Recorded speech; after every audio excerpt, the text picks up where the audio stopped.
Bismillahirrahmanirrahim. Assalamu alaikum.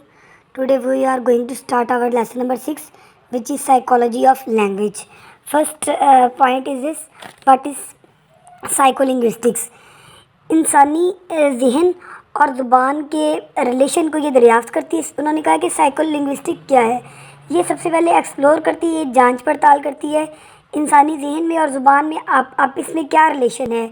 ये ज़ुबान को इस्तेमाल करने वाले को एक इनफरादी हैसियत से देखती है, ना कि एक माशरे के रुकन की हैसियत से। एक इंडिविजुअल जो एक ज़ुबान इस्तेमाल कर रहा है, ये उसको उस पर्सपेक्टिव से ही जांचेगी, उसका रिलेशन ढूंढेगी कि ज़ुबान का और ज़ुबान को इस्तेमाल करने वाले के साथ आपस में क्या ताल्लुक़ है। वो ये नहीं देखेगी कि वो किस कंट्री से बिलोंग करता है, वो वहाँ की ज़ुबान क्या है, वो किस माशरे में रहता है, नहीं, बल्कि वो इंडिविजुअली तौर पर ज़ुबान और इंसानी ज़हन के आपस के ताल्लुकात को ही जांच पड़ताल करती है। वो इंसान को वो चूँकि ज़ुबान को एक इंफरादी हैसियत से देखती है, ना कि एक माशरे की रुकन की हैसियत से। वो इंसान जिसकी ज़ुबान की कारकर्दगी उसकी ताकत और दिमागी प्रोसीजर से महदूद हो। नेक्स्ट उसके ऑब्जेक्टिव हैं। ऑब्जेक्टिव ऑफ साइकोलिंग्विस्टिक, ये इस्टेब्लिश करती है कि अंडरस्टैंडिंग लैंग्वेज प्रोसेस में और एग्जामाइन करती है, मायना करती है लैंग्वेज को कि वो एक इंसानी ज़हन की प्रोडक्शन है। ज़ुबान जो है वो इंसानी ज़हन की प्रोडक्शन है, इंसानी ज़हन ने ही उसको प्रोड्यूस किया है। फर्दर ये क्या करती है, ट्रेस करती है similar patterns of linguistic behaviour. इन तमाम ज़ुबानों के बड़े ग्रोहों से ज़ुबानों के रवैयों के मिलते जुलते नमूनों को तलाश करती है। स्कोप इसका जो है वो ड्रॉ करता है आइडियाज़ और नॉलेज दूसरे एसोसिएटेड जो एरियाज़ हैं उनमें से, जिसमें न्यूरो लिंग्विस्टिक्स है, फोनेटिक्स एंड सिमेंटिक्स हैं। इसके बाद इसकी कोडिफिकेशन और डी कोडिफिकेशन है। कोडिफिकेशन में एनालिसिस करती है प्रोसेस को, जो इसको इस काबिल बनाता है कि वो एक वोकेबलरी या ग्रामेटिकल स्ट्रक्चर से एक सेंटेंस बना सके। और साइकोलिंग्विस्टिक वाले स्टडी करते हैं उन फैक्टर्स को जो डी कोडिफिकेशन को अलाउ करता है कि वो समझ सके उसके इस्तेमाल, उसके सेंटेंस को और उसके टेक्स्ट को। इसके अलावा इसके मेजर एरियाज़ हैं जो कि 6 हैं। साइकोलिंग्विस्टिक्स के 6 बड़े एरियाज़ हैं जिन पर ये वर्क करती है। उसमें फर्स्ट है लैंग्वेज प्रोसेसिंग, कि हमें सुनने, बोलने, पढ़ने और लिखने में हमारे साथ कौन सा प्रोसेस चल रहा होता है, हम किस प्रोसीजर से गुजरे होते हैं। लैंग्वेज नेक्स्ट स्टोरेज और एसेस है, उसमें हमारी वोकेबलरी किस तरह हमारे जहन में स्टोर होती है। हमारी कंप्रीहेंशन थ्योरी जो है वो हम किस तरह मैनेज करते हैं, कंस्ट्रक्ट करते हैं मीनिंग्स को फ्रॉम वर्ड्स वी हेयर और वी रीड। जो हम सुनते हैं या जो हम पढ़ते हैं अल्फाज को, उसको हम किस तरह अपनी वोकेबलरी में उनको वर्ड्स को मैनेज करते हैं। लैंग्वेज और ब्रेन, हमारे जो लफ्ज़ हैं वो where does the brain store linguistic knowledge. Linguistic knowledge जो है हमारे पास, उसको हमारा जहन कहाँ पर स्टोर करता है। लैंग्वेज इन एक्सेप्शनल सर्कमस्टांसेस, दिमाग जो है वो किस तरह डैमेज करता है, या हमारी जो एज है वो हमारी ज़ुबान को किस तरह अफेक्ट करती है।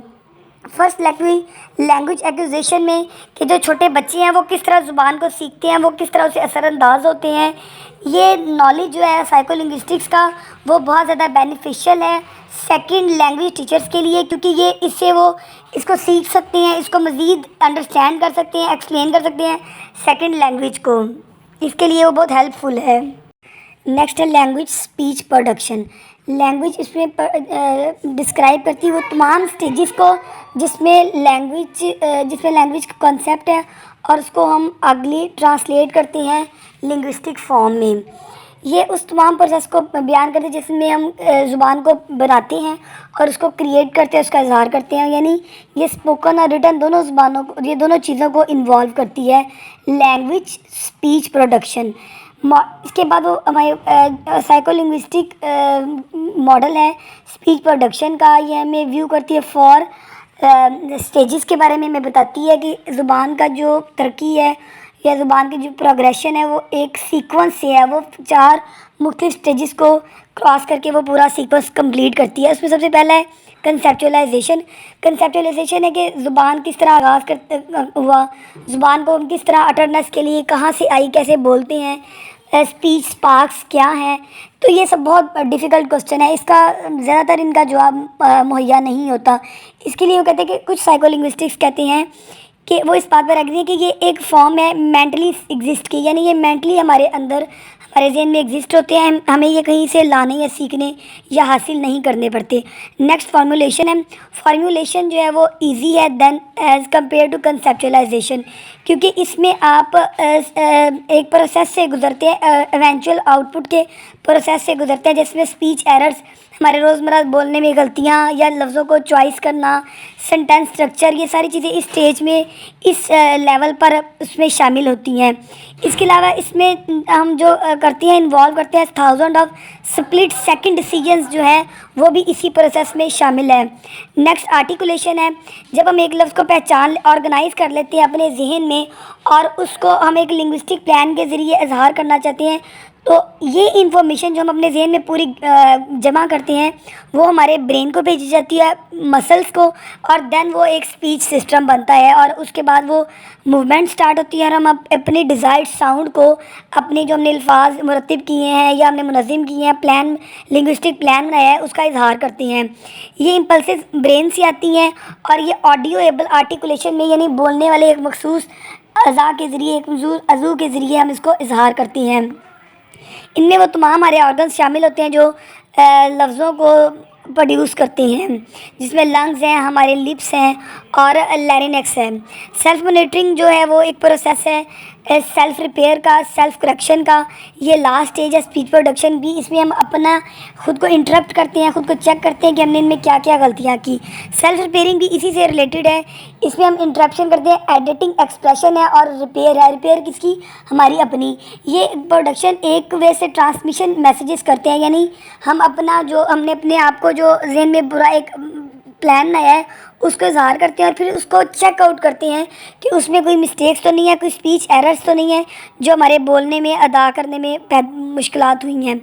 नेक्स्ट लेक्सिकल प्रोसेसिंग है। लेक्सिकल प्रोसेसिंग में हम लफ्ज़ों को पहचानते हैं, लफ्ज़ को की फेमिलियरिटी करते हैं, उसकी पहचानते हैं और उसको रिकग्नाइज़ करते हैं ताकि हम उसके मीनिंग तक रसाई हासिल कर सकें।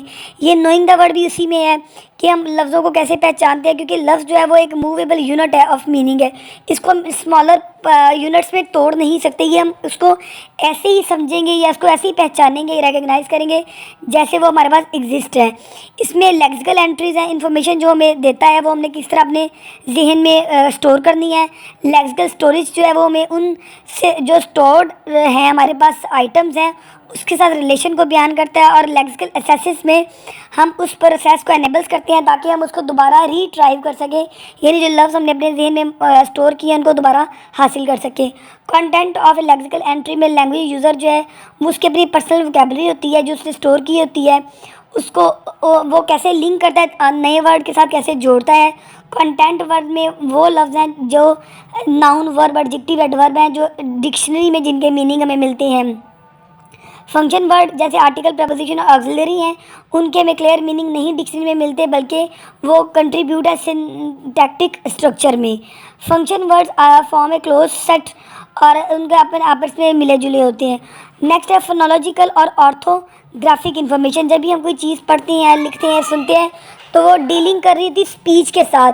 अगर वो स्पीच के साथ रेलेवेंट है तो फोनोलॉजिकल मॉडल है, और अगर वो रीडिंग के साथ रिलेटेड है तो उसका ऑर्थोग्राफिक मॉडल है।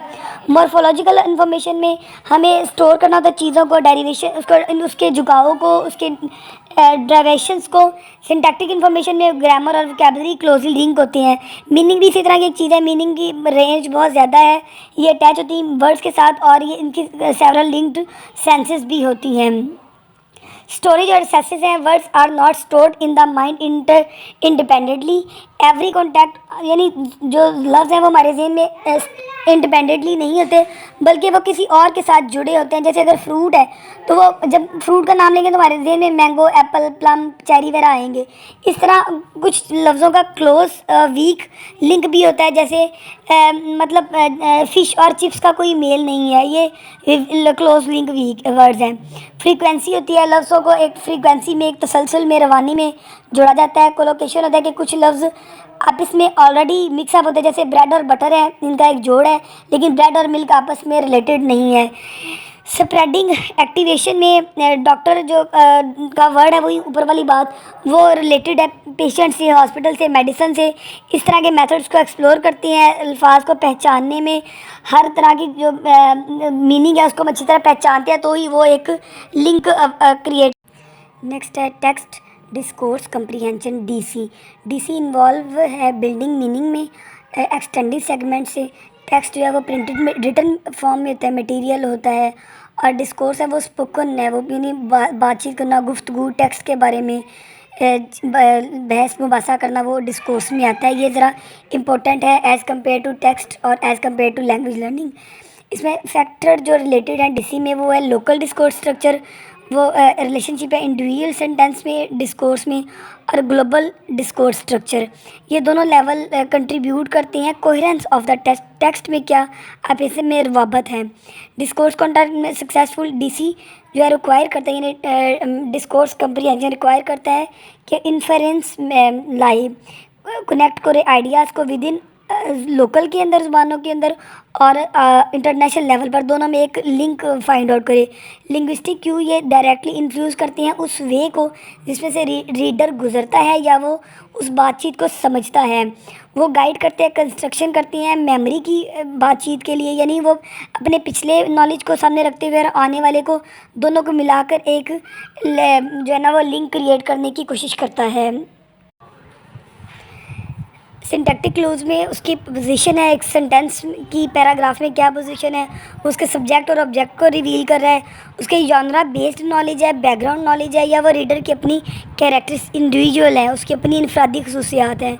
उसके बाद सोर्स ऑफ कोहेरेंस में वो की बताते हैं हमें एक समझने की अल्फाज को वो कहाँ और किस तरह से टॉक अबाउट करती हैं, कब हुआ, इवेंट कब हुआ, कहाँ पर हुआ, और वो किस तरह हुआ।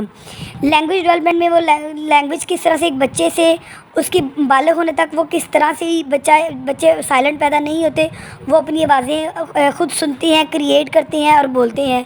फिर वो ब्रीफ आउटलाइन देता है लैंग्वेज डेवलपमेंट की। बर्थ है जो 6 वीक में वो थोड़ा थोड़ा हल्की हल्की इसकी आवाज़ शुरू होती है। 16 वीक में वो मुस्कुराना शुरू होता है। 6 मंथ में वो आवाज़ों को पहचानता है। 6 से 9 मंथ में उसकी बबलिंग शुरू होती है जिसमें वो थोड़ी थोड़ी लफ्ज़ों को खुद से बनाना शुरू कर देता है। 10 से 11 मंथ्स में वो फर्स्ट वर्ड अपना जो है वो बोलना शुरू करता है। 18 मंथ में उसकी रैपिड एक्सप्लोजन हो जाती है, वोकैबुलरी साइज़ उसका थोड़ा थोड़ा बढ़ना शुरू हो जाता है। 2 से 3 अल्फाज वो एक टाइम में बोलता है। और 2 ईयर 6 मंथ में चाइल्ड जो है वो पूरा ग्रामेटिकली लफ्ज़ों को इस्तेमाल करना शुरू कर देता है।